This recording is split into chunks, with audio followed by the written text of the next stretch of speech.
So first you have to set up the equation. So this one says there's 3 x's on this side, so I'll put 3 x's. 1, 2, 3, plus 1, and I'll put the number there.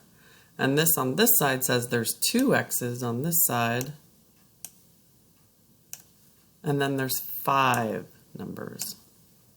So I have to put 5 of these here to equal 5.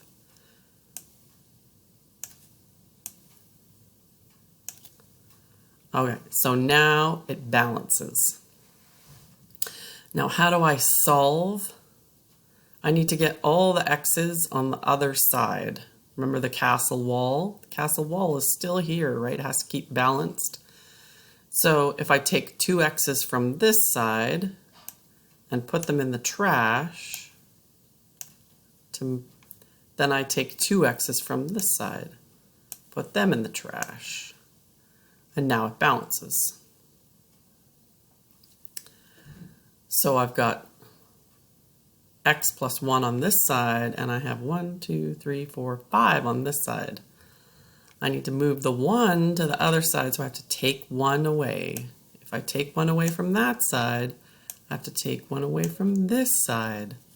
So x actually equals 2, 3, 4. If x equals 4, does that make sense? 3 times 4 is 12, plus 1 is 13. And 2 times 4 is 8, 9, 10, 11, 12, 13. Oh, look at that. One side equals the other. We did it right.